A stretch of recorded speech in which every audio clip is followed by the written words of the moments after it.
Hello friend, Bhavesh maths के YouTube channel पर आप सभी का स्वागत है। आज की इस वीडियो में हम लोग देखेंगे role of English grammar in a learning language, मतलब भाषा सीखने में ग्रामर का क्या महत्व है उसको देखेंगे इस वीडियो में।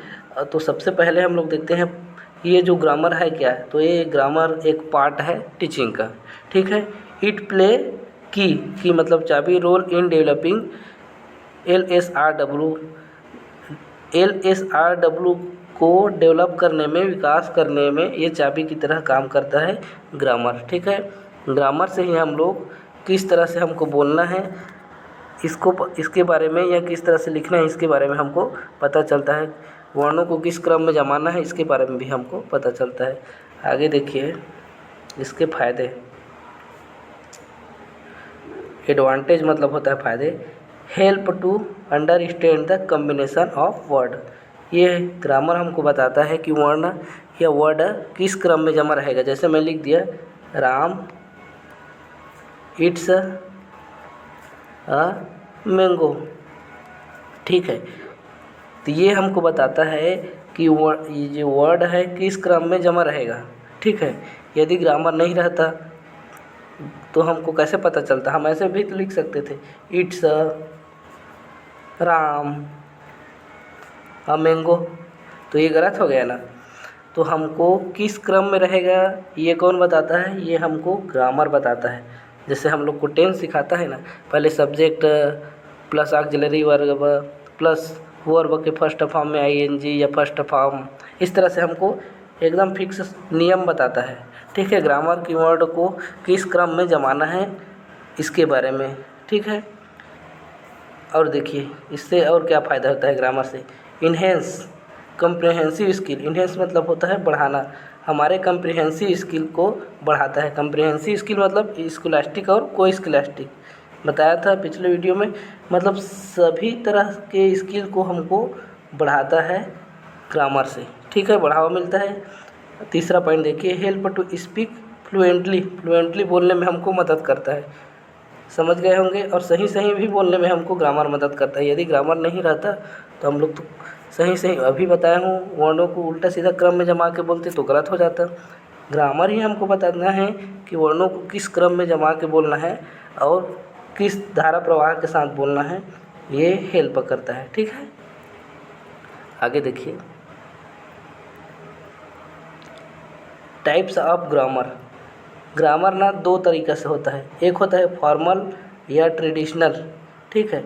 ये जो फॉर्मल या ट्रेडिशनल है ना, ये पुराना परंपरा वाला है। जैसे हम लोग टेंस वगैरह सीखे हैं ना, जैसे जैसे हमको क्लास में बताया गया है, बताया जाता था उस समय ग्रामर में कि पहला सब्जेक्ट रहेगा, फिर ऑक्सिलरी वर्ब रहेगा, फिर वर्ब के फर्स्ट फॉर्म में ING, इस तरह से हमको कुछ नियम फार्मूला बताता था।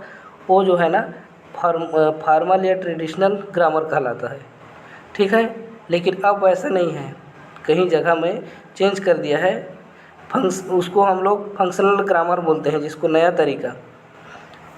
तरीका ऐसे मतलब उसमें सीधा बोलवाने के लिए माहौल तैयार किया जाता है, बच्चों को बोलने के लिए अवसर दिया जाता है इसमें, ठीक है। आगे डिटेल में देखेंगे तो समझ में आ जाएंगे। ये देखिए टाइप्स ऑफ ग्रामर है ना दो प्रकार से, एक तो फॉर्मल और दूसरा फंक्शनल। फॉर्मल को ही ट्रेडिशनल बोलते हैं, ये ट्रेडिशनल पुराना मेथड और ये नया मेथड, ठीक है। आगे डिटेल में देखेंगे तो ये समझ में आ जाएगा क्या क्या चीज़ है उसको। देखिए ये जो फॉर्मल एंड ट्रेडिशनल मेथड है ना, ये based Latin and Greek grammar में बेस्ड है, ठीक है। इस चीज़ को, इस पॉइंट को तो याद रखना ही पड़ेगा। दूसरा पॉइंट देखिए, rule and concept in school. Movie में बताया एकदम से है ना, इसमें रूल और कॉन्सेप्ट को बता दिया जाता है। जैसे टेंस पढ़ाते समय, ठीक है, या वॉइस पढ़ाते समय या नरेशन पढ़ाते समय एकदम नियम बता दिया जाता है। तो वो चीज़ ना फॉर्मल या ट्रेडिशनल कहलाता है, ठीक है। तीसरा पॉइंट देखिए, थ्योरिकल ग्रामर। इसमें मतलब ना थ्योरिकल में ज़्यादा ध्यान दिया जाता है, नियम कानून वगैरह में, ठीक है। वही है पुराने जो हम लोग सीखते हैं टेंस वगैरह, वही सब है, ठीक है। ये रिमोट नहीं है, प्रमोट है। Promote memorisation of grammatical rules, मतलब जो नियम कानून बताता है उसको हमको याद रखना पड़ेगा तभी बनता है। जैसे नरेशन के क्या क्या क्या उसमें नियम है, उसको हम लोग याद करेंगे तभी बनेगा। इस तरह से वो मेमोराइजेशन मतलब याददाश्त को बढ़ावा देता था। ठीक है। और इसमें देखिए ignore the behavioural side of language, इसमें व्यवहारिक वाले को इग्नोर कर दिया जाता था। मतलब इसमें हमको माहौल नहीं दिया जाता था बोलने के लिए, बस कॉपी में उसको नियम कानून सूत्र को लिख लिए, उसके बाद किसी चीज़ को अनुवाद करना है, जैसे राम आम खाता है, ठीक है, तो उसको हम लोग लिखते थे Ram it's a mango, Ram आम खाता है, इस तरह से उसको कॉपी में ही लिखते थे हम लोग। बोलते नहीं थे व्यवहार में। ठीक है। प्रैक्टिकल कहाँ करते थे, वही पेन पेपर में लिख कर इसको प्रैक्टिस करते थे। ठीक है। माहौल हमको नहीं मिलता था। एक बार और, ये जो पुराना पद्धति है वो ग्रामर का वो कहाँ से आया, लैटिन और ग्रीक से। दूसरा, rule and concept in school में रूल और कॉन्सेप्ट सिखा दिया जाता था। तीसरा है थ्योरिकल ग्रामर, थ्योरिकल में ज़्यादा ध्यान दिया जाता था। और चौथा है ये प्रमोट है memorisation of grammatical rules, grammar का जो रूल है उसको तो हमको याद करना पड़ता था। Ignore the behavioural side of language, मतलब व्यवहारिक को इसमें शामिल नहीं किया जाता था। ठीक है। अब आगे देखिए पॉइंट, अब है फंक्शनल ग्रामर। ठीक है। फंक्शनल ग्रामर क्या है उसके बारे में हम डिस्कस कर लेते हैं। नॉट मेमोराइज द रूल, ठीक है, इसमें रूल को याद करने का ज़रूरत नहीं है। ओनली प्रैक्टिकल नॉट थ्योरिकल, इसमें सीधा बोलने के लिए माहौल तैयार किया जाता है और बच्चों को अवसर दिया जाता है। Spoken and written language of operator different social situation, विभिन्न सामाजिक गतिविधि में इसको प्रयोग किया जाता था सीधा सीधा। ठीक है। तो ये समझ में आया होगा। फंक्शनल मतलब वही है सीधा सीधा उसका ग्रामर का सीधा प्रयोग, नियम कानून वगैरह कुछ नहीं बताता था, कुछ नहीं बताते, या नया है। ठीक है। इसमें सीधा माहौल तैयार किया जाता है और विभिन्न जगह जगह सामाजिक सिचुएशन में उसको बोलने का अवसर दिया जाता है। तो यही है फंक्शनल ग्रामर। ठीक है। अब हम उसको देखते हैं कितने तरीक़े से हम उसको सीख सकते हैं। ठीक है। तो पहला देखिए दो तरीक़े से, एक तो है इंडक्टिव मेथड और दूसरा है डिडक्टिव मेथड। इंडक्टिव मतलब वही है आगमन विधि, इसको आप लोग पढ़े होंगे। और डिडक्टिव मतलब होता है निगमन विधि। तो ये क्या होता है देखिए आगे, इंडक्टिव और डिडक्टिव। तो इंडक्टिव मेथड देखिए इसको बोलते हैं आगमन विधि। ये जो ना एग्जाम्पल टू फार्मूला, उदाहरण से नियम की ओर चलता है। ठीक है।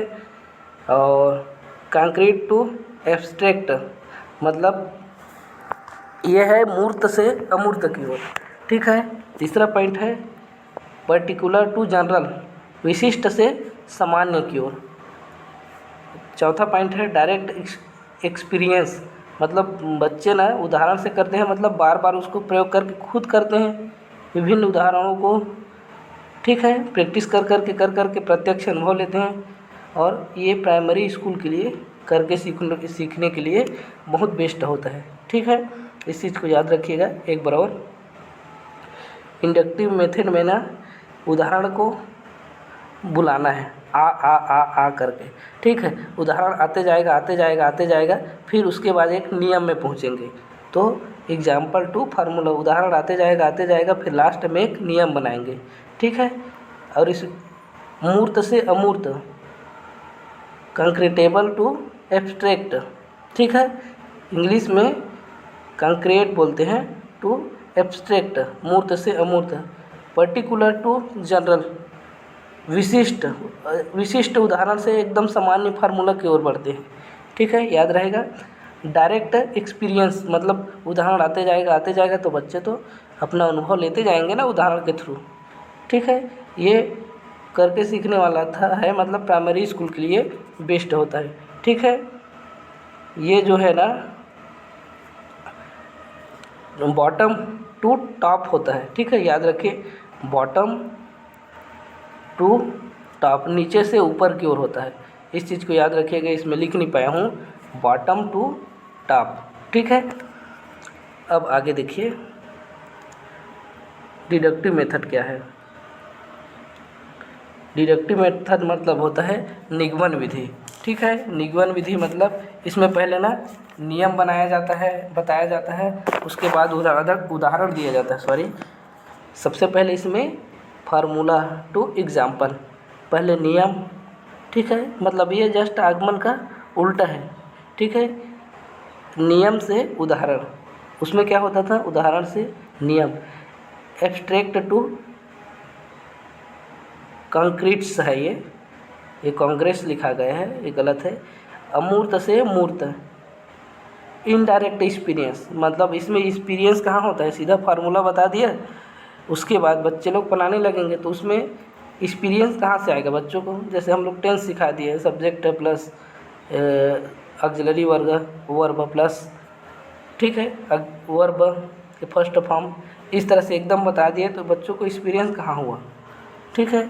ये गणित सिखाते हैं तो सीधा फार्मूला बना दिए, बता दिए, उसी फार्मूले पे वो बनाते जाएगा, तो बच्चे को डायरेक्ट इसमें एक्सपीरियंस नहीं होता, ठीक है। हायर लेवल के लिए उच्च होता है, ठीक है।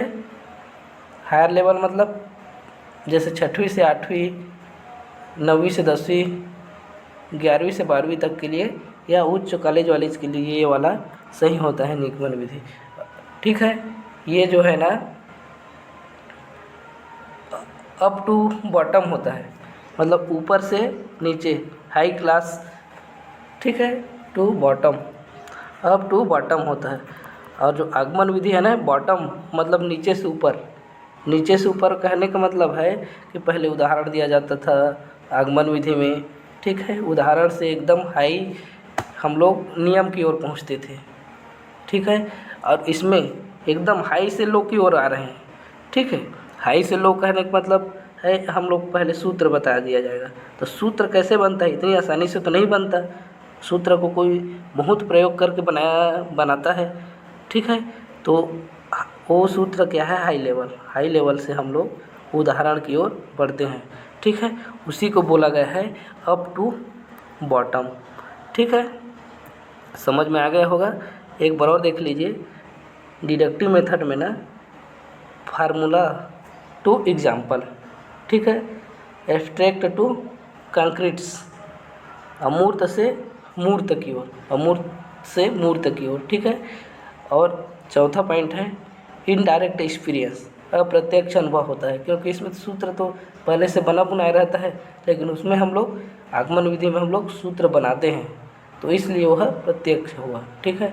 ये जो हायर लेवल के लिए बहुत उपयोगी है, ठीक है। वीडियो को देखने के लिए धन्यवाद।